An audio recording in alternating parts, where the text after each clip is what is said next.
And we are live. Hello and good day, all. I just had to restart everything and sort everything out because I came back from holiday and I wasn't very organized in this case, so sorry about that. Just going to do my usual audio tests and share this screen with you in the meantime.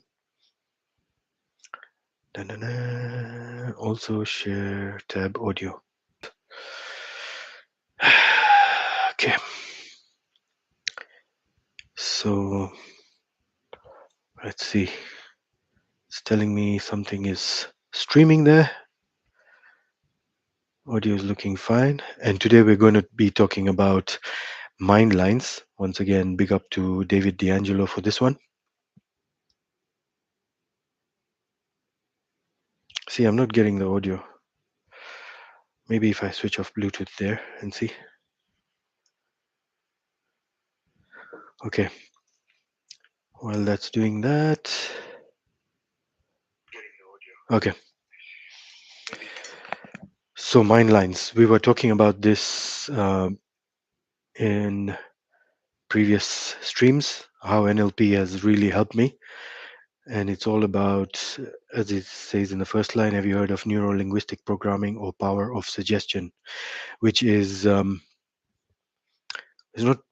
tricking your mind, it's putting you in a different frame to see things in a different way. So they call it frames. This book turns those into magic. The flowcharts are complex, but the authors break it down as much as they can to help one better their human interactions. The main frames, the 7 main frames, I think I have those below, and 26 mind line patterns. Now I only have 13, and I've just finished watching a video by someone who summarized 20 of them, and he's made an audiobook. So I don't know where these 26 come from. I looked very far, and the thing is, this thing I had published way back in, when was it? 2007. So I really couldn't find what I needed to, but hopefully the summary in this gives you an idea, gives you enough tools to work with. But I highly recommend reading the book anyway, and I'm sure this post talks about it a lot. The tricks you learn how to go meta. These days, meta means so many things. So meta jokes from what SNL, but we are in NLP, not SNL. So let's get back to NLP. How to negotiate, persuade, influence. So it's not only to help yourself change your frames. It's to help others understand themselves, their situation, their things, or to direct them, persuade them into different things, influence them. Influence is one book I'll be doing a live stream of, and it's, I think, maybe till now, it's the longest summary I've done of a book. So meaty.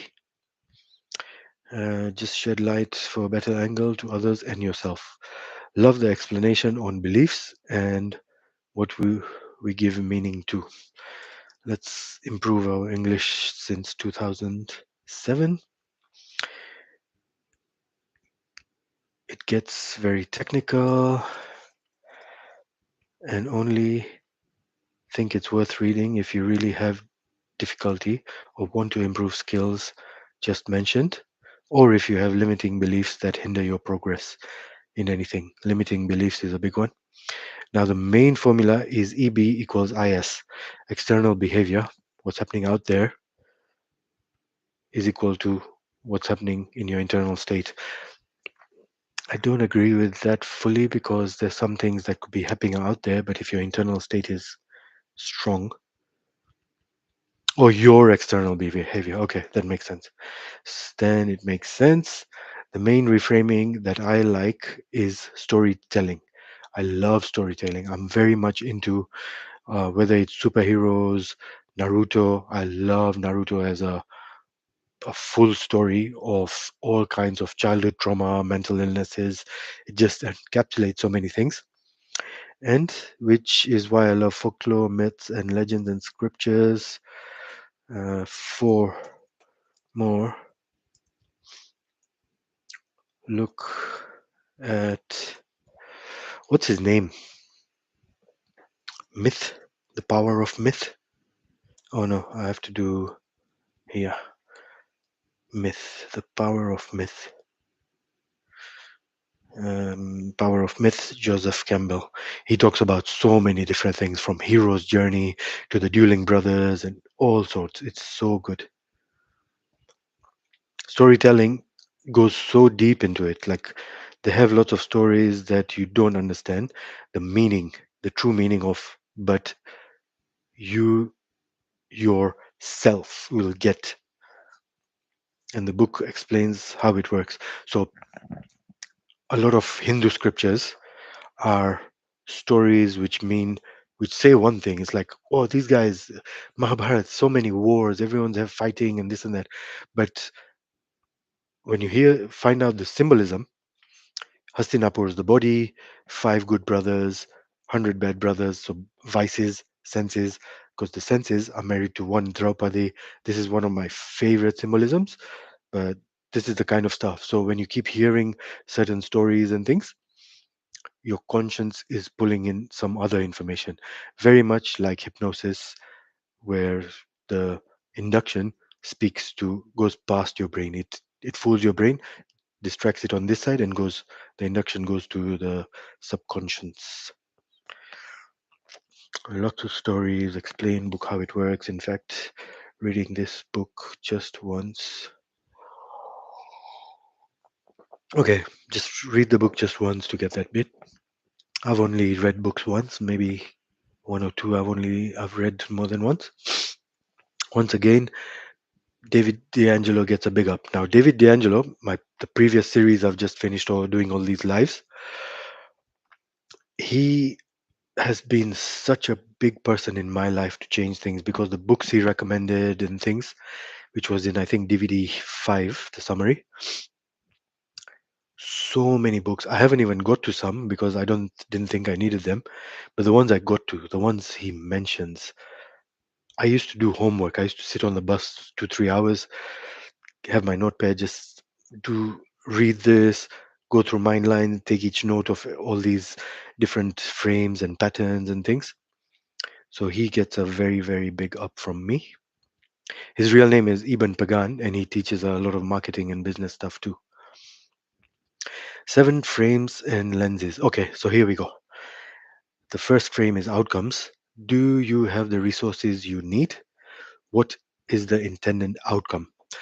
I have some people in my life I helped that they were just miserable. They wanted out, but they didn't know where out. What was their out? So I would always ask them, like, okay, once you get out, what do you want? And once you know where you want to go, it's so much better. Um, what was the philosophy? These race car drivers or people like that, they are told to focus on where they want to go instead of looking at the accident because then you'll end up steering towards that or not where you want to go. So focus on what you want, not what you don't want. And then ask yourself, do you have these resources? What do you need? Where do you need to get? If you want to get there, do you know what steps you need to take? What do you need to get to that next step, next step, next step? Ecology, the things happening around you. Okay, ecology is the things happening around you. What will you gain and lose when the ecology changes? So, say like these times when I was doing all these homework and trying to fix myself, every year I would move house to a different shared house or depending on what I wanted to do. And there came a point where I was like, okay, I've moved away from the bucket of crabs because I was with a bucket of crabs.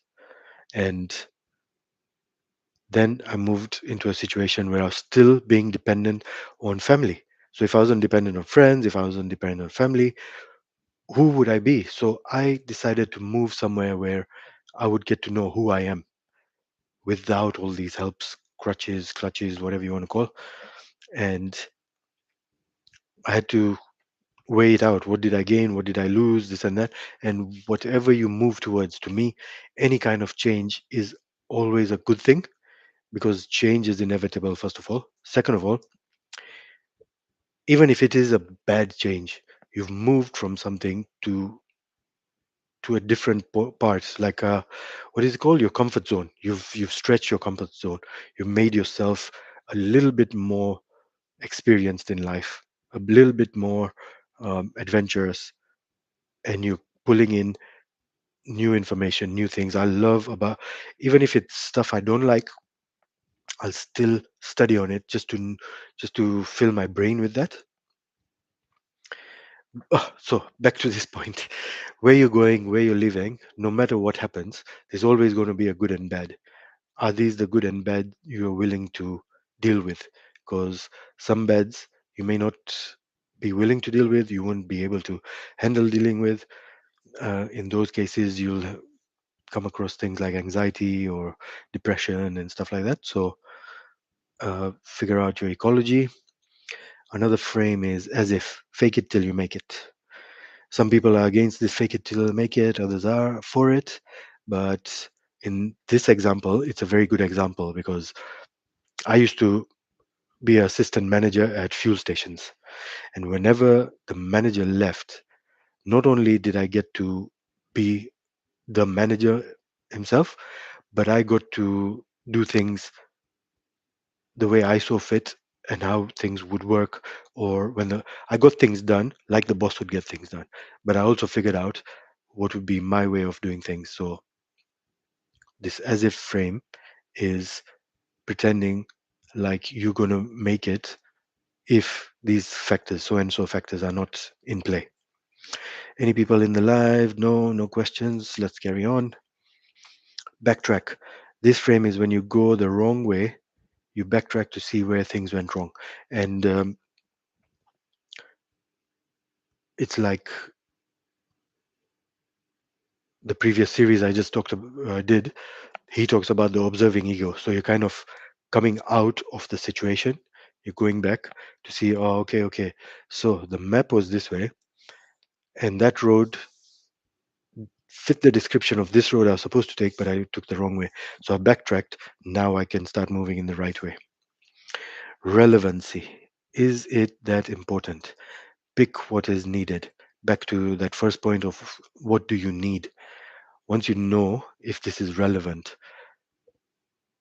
say you have some issues you want to deal with, and then because so many issues are bombarding you, you start letting so many other things which are not relevant affect you also. So you can be like, okay, that's not relevant. I don't need to deal with these emails right now. These are the relevant emails I need to deal with. So whatever situation is, just figure out, lay them on the table. One thing I like doing is making a list which is movable. Say like if you use Keep, Google Keep. I don't know if iPhone reminders or something has it, but you just list as many things as you can, and then go through them, see which one is meant to be number one, move that to the top. That's the main one you're going to focus on. And then maybe number two and three, if you want to do that. I like having two and three just in case I can finish number one, or if I know I'm going to finish with number one. Otherwise, I just focus on one. So then you can say, okay, number two will be this one, number three will be that one. So there's different techniques of sorting out the relevancy. Contrasts, this versus that. You can see the difference which makes things stand out. Yeah. So you would contrast whatever the situation is, and you'll be like, okay, if I go this way, these are the things. If I go that way, these are the things. If I move to this neighborhood, school, hospital, all the good stuff is near, close by. If I go to this neighborhood, I'll have a quieter area, a bit further from places, and stuff like that. Ubers are around, or buses and trains are closer. So you have a contrast. You can see which one matters more. Am I going to need traveling more? Do I need a school just yet? Do I have children? Blah, blah, blah. And seven, open. Anything goes. We like what is familiar and go with the flow. Get it all out and see what is lingering if you missed anything. So, again, you can use all the techniques above, put it all out there, and then you can see, okay, I have all these things. Now I can start cleaning house properly and rearrange things. So that's basically just throwing the whole puzzle piece into pieces and then starting again. Now we come to this cheat sheet. I have a picture of it at the bottom there if that interests you. And we can start with chunking down. So you think you are a failure, do you? So as you think about something for which you define yourself as a failure, how specifically do you represent this idea? What pictures, sounds, feelings, and words? We don't use Oxford commas, so we can get rid of that. And words do you use to create this meaning?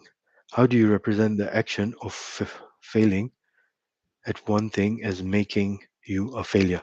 So the frame is you've chunked it down into failing in one thing. You fail at one thing and now you call yourself a failure. Wow, what a frame. Just one thing, or maybe a handful of things. But have you remembered how many times as a baby you stood up and you kept standing up until you could start standing on your feet and then start walking and then start running? It was such a success all that way. It's been a success until this age you've got to. So I would suggest also, if this is something that bothers you a lot, you can create a like a success book. Every time you feel this situation, you just go through, oh yeah, I did that. I did that. I helped these people. I did that. Da, da, da. So you can go that way. Reality, strategy, junk down. I should pronounce these things properly. Reality, strategy, junk down. So up until now, you have accepted the idea of viewing and defining yourself as a failure. Well, help me understand this. How specifically do you know that failing at one thing in particular, in a particular, or on a particular day, makes you a failure? What do you see first? Then what do you say about that? And so on as you think about this. To teach me, to teach me how to do this the way you do, what would I have to think, see, etc.? So what would I have to think, see, feel, hear, all that to feel like a failure this particular day? That's such a nice reframe because you've had a bad day. We all have bad days. So we've seen ourselves as a failure. And it's okay to like beat ourselves. I'm pretty self-critical, so I wouldn't say I'm a failure because I'm not into that stuff, but I'll be like, oh man, things just happen to me and this and that, and then I'll be like, yeah, that day has gone. Every day I start, it starts fresh with this kind of frame. Reframe the EB, external behavior. The significance of not reaching your goal means that you have received information about numerous ways that you will not get there. Now you can feel free to explore new possible avenues. Can you not? Um, who's the guy about this light bulb? Thomas Edison. When he was told, I think he was asked, like, you failed so much. Why did you not give up? He's just like, I just found one more way. A light bulb will not work. So that's your external behavior.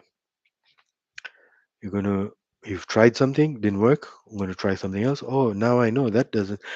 Now I know what's not going to give me that result. So let's try this. Backtrack, backtrack, backtrack, as we talked about above. Reframe the internal states.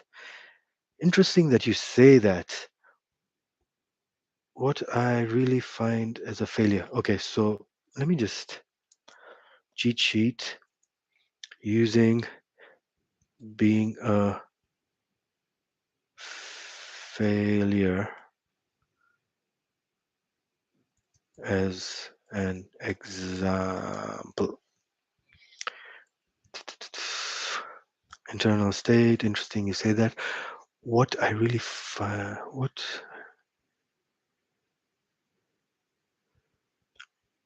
and I mean failure with a big F occurs when someone doesn't reach a goal and then just sits down in the dirt and quits and won't learn or try again.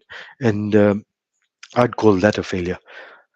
That is definitely a failure. That is a, I think I don't know if they talk about it in this or the previous series I talked about. It's called breakthrough, breaking a state, or just, like pushing them so hard on this that you you pass through that barrier they've created. So you're just like, oh, you're calling yourself a failure. Yeah, you must be a failure because you're not getting up, you're not trying again. You're just seeing it as a big thing. You've just laid down in the dirt and quit. So yeah, I'd call that a failure. And yeah, I wouldn't talk about that personal story, but you understand what I'm saying. Reflexively apply to self. Does that mean if you don't reach your goal in presenting this limiting the painful belief to me that just talking to me will turn you into failure? I need to understand this. Does that mean if you don't reach your goal in presenting this limiting the painful belief to me, limiting the painful number 5? Does that mean that if you don't reach your goal in presenting this limiting and painful belief to me, yeah, limiting and painful belief to me, that just talking to me will turn you into a failure? So if you can't even explain this failure, that you're a failure to me, is that going to make you a failure? Because it seems like the way you're talking about being a failure, you've already been pretty successful.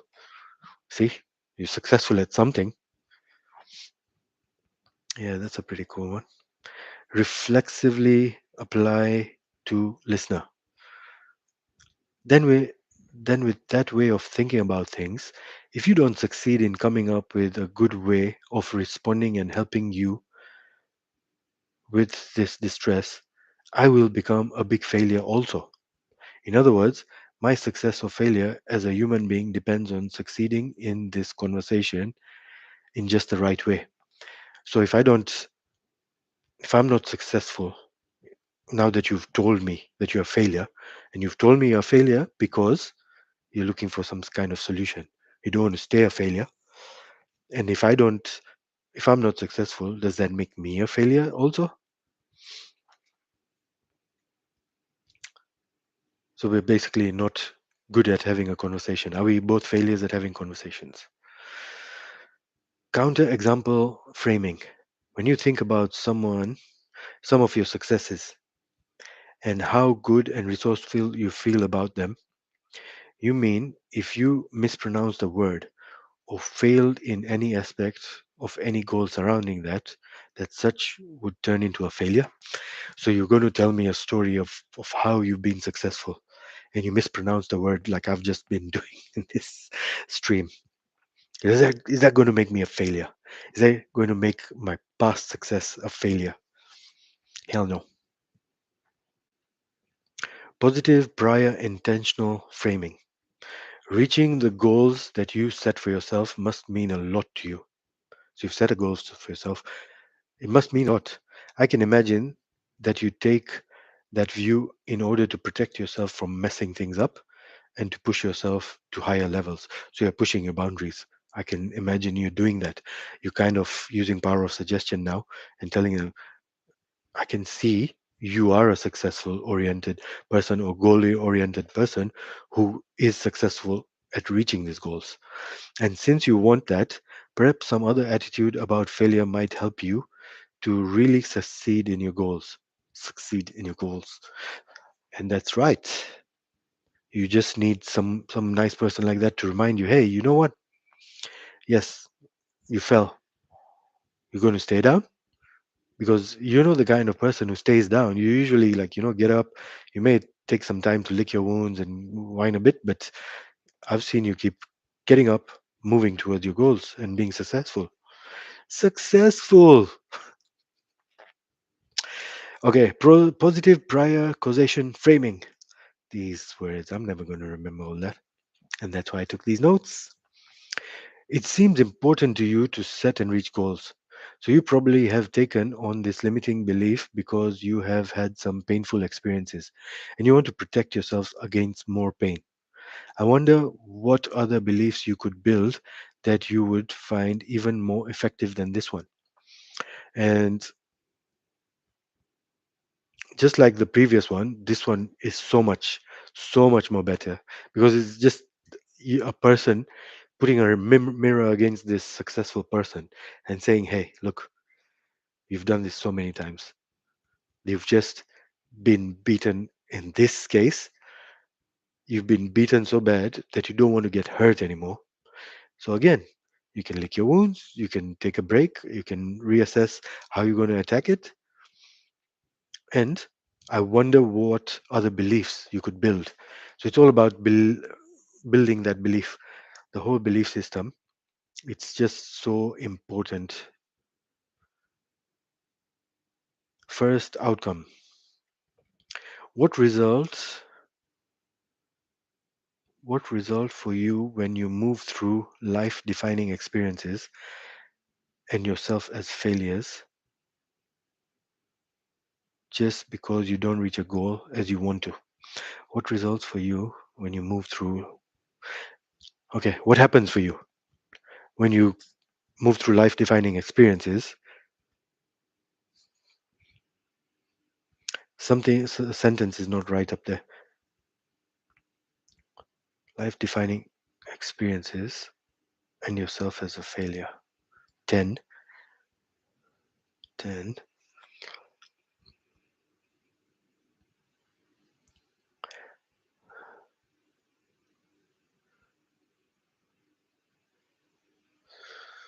Mm.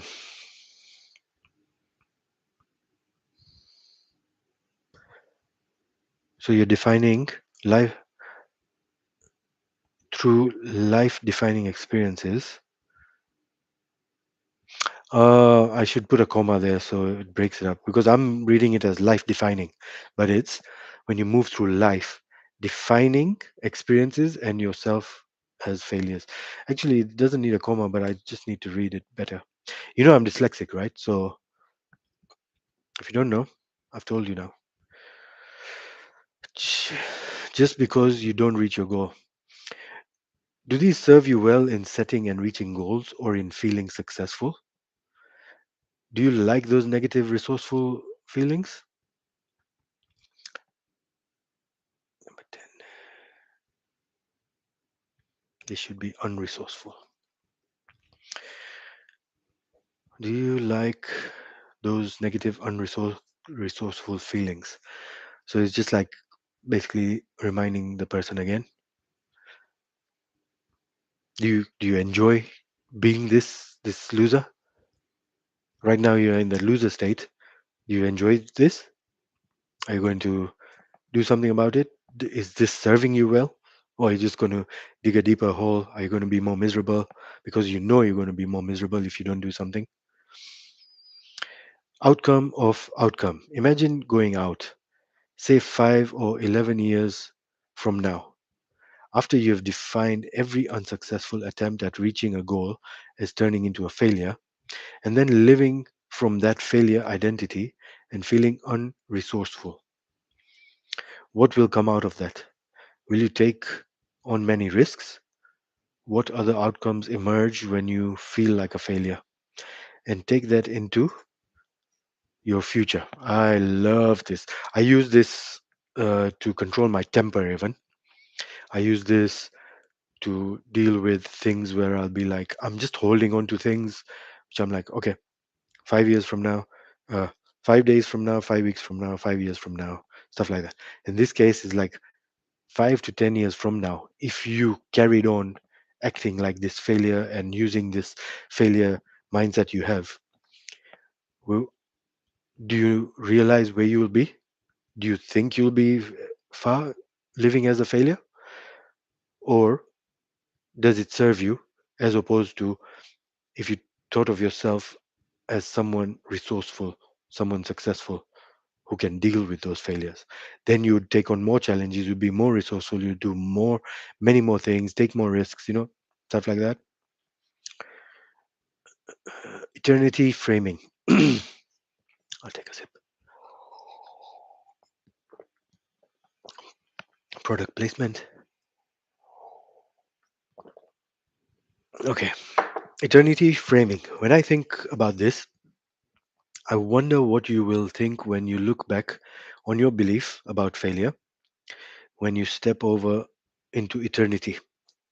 And I wonder how you will think and feel about this limiting belief that you used as you moved through life. So say you're at your end of days and then you look back and you're like, is it um, people's number one regret of not doing things, not telling people they love them, or just just pulling the trigger and doing the actions? So you're looking back and like, oh, I failed, failed, failed, failed, failed. I'm not going to like that. So would this be backtracking, or would it be? I think it would be backtracking. Go back. Oh, no, that one's going back. This one's going forward. So contrast. I think it would be contrast because you're like, I'm looking at myself at this age now. How do I feel if I didn't, if I let one bad day, some few bad events stop me from the rest of my life? And the thing is, these are the mind lines which helped me so much because at some point I was like, what's the point, man? I'm starting again. I'm starting fresh from somewhere. I've just given up. I lost my lady. I think I lost my mom by then, 2007. Yeah, lost my mom by then. So I was just in that place where I was like, what's the point? And luckily, I had that contrast we just looked at because I have people in my life who are pretty much like we've lived such a similar life, had the same situations, this and that. I was a mama boy. This guy was a mama's boy. I would see that, and this guy took such a bad turn that he just became a couch potato, just doing nothing, no goals. I'm happy to do whatever, like I'm being doted on by my family, pampered, this and that, which is why I moved so far away to push myself into more successes instead of the failures and get out of that mindset. But I was there for quite a while, and this book helped me a lot, which is why I'm sharing it with you now. Outcome to outcome. Imagine going out. Okay, we've talked about that one.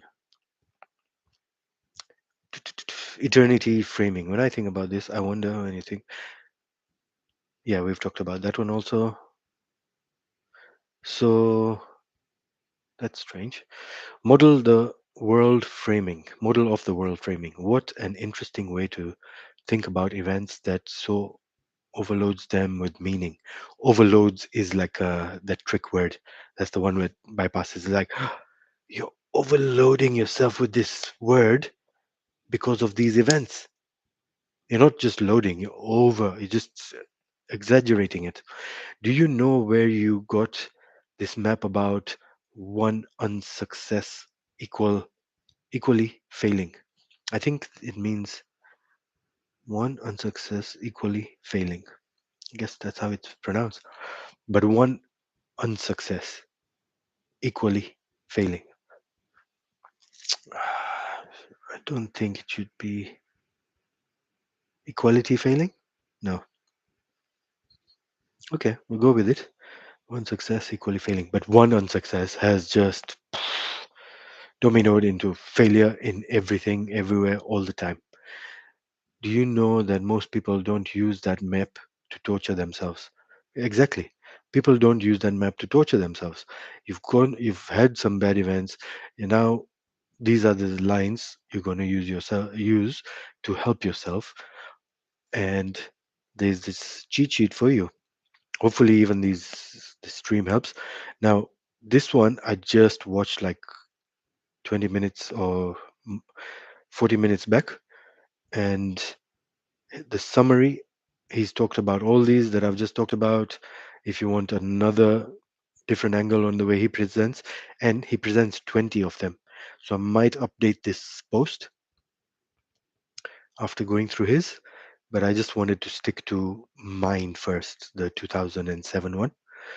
And then it just goes into table of contents, into neurolinguistic magic, three facets of neurolinguistic magic. See, like, I don't remember the three facets. Let's see if something comes up. What would be the three facets? Three facets of. That's not the one.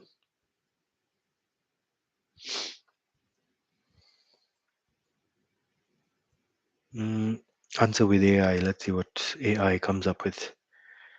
Based on providing neurological personality typing, this facet involves NLP. Second facet is spiritual house cleaning and magical frameworks. And this is MAGICKAL. Or sometimes people even spell it MAGIK, I think. Facets expose NLP and magic. And this is not hocus pocus magic, but that's the word they're using for. I would have to do a totally different new conversation on just magic itself. I think I can't remember which book it is I did, but it is somewhere in my blog.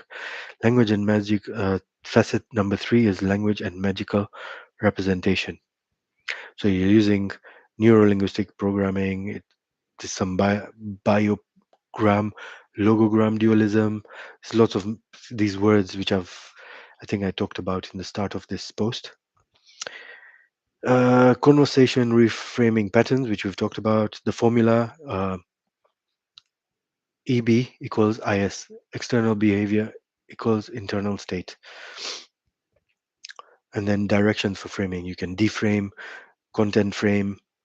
Deframe, I want to say this, don't take my word for it, but it's something like you take the person's frame, you tell them to paint a totally colorful picture with sound, smells, whatever. Add this into the imagination or however you want to present it to them, and then tell them, okay, now make the character fuzzy, remove the color, make the sound with Benny Hill's comedy music or stuff like that.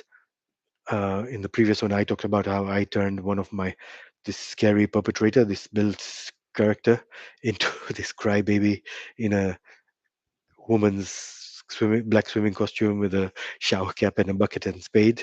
So that was my thing. Content framing, pre-framing, and post-framing. Do I have examples of pre-framing, post-framing? I'm going to do one where seduction guru, he calls himself that, or what does he call himself? Speed seduction. Jeffrey Ross or Ross Jeffries, or he's changed his name because I think he's got up to some no good and he wants to rebrand. But when he's trying to seduce the women and stuff, he'll pre-frame and post-frame. Like, good example, when you're talking about bad things, you point on this side. You're like, oh yeah, this is the guy. He's not very nice. So these are the bad qualities here. Yeah, you don't like this. You like the good guy. What is his good qualities? Da, da, da, da. So you're pre-framing these places, da, da, da, and then you keep talking, and then you move into the good guy's frame, or the frame the guy likes. So I think that's what it is. I'm just doing my own translation of this table of contents. Out framing, nope. Analogous and story framing, my favorite ones. The magic of language, very important. Into the fray of mind lining. Yeah, seems like an adventurous NLP session chapter. 8 things you should know about meaning. Let me see if I can find anything about this. How are we doing for time? This one's getting a bit long. Not many matches.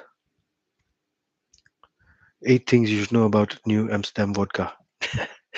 You see, I use Brave as a search, and sometimes it's not the best. It finds some strange things. Large language models, no. Anyway, let's carry on. How to do what when? Yep, that's very important. get into a magical state. I'm sure that should be MAGICKAL.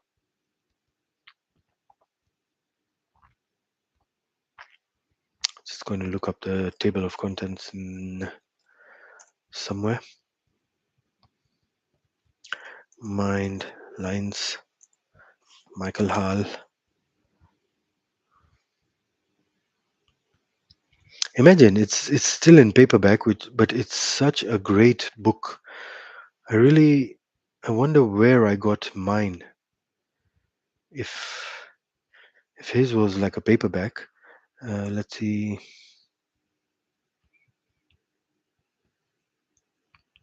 Yeah, it's only paperback, no table of contents. So hopefully I'm doing the right thing there by changing this spelling.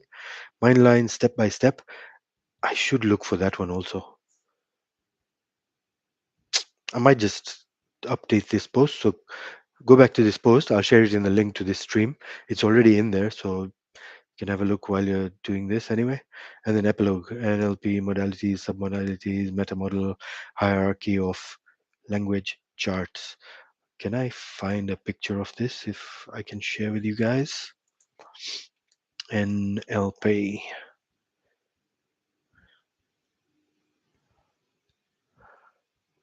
So the hierarchy is labeling, function, association, categorization. Similarities, differences, contextual, and understanding. Why? I guess the book is that old that there must be a new ways of dealing with this language hierarchy for NLP. Multiple meanings, differences, similarities, categories. Okay, that's fine. There is no is. I think it should be IS, internal state. Maybe just leave it. I don't want to mess with this too much. Neuro linguistic magician certificate. Oh, did we get a certificate? I didn't get one. Hey, hey, hey. Anyway, folks, let's see if there's anyone in the chats to discuss stuff. No, I'm still lonely by my lonesome. So I'll end it there. If you've used any NLP techniques, let me know. If I missed anything, please let me know. But I'm very into this stuff. So if you have any tricks, if any have any things you do which you'd like to share, please comment below and let me know. And I will see you next week for the next live stream. I don't know what I'm going to do yet, but I'll put it on my list of to dos to check. See you then.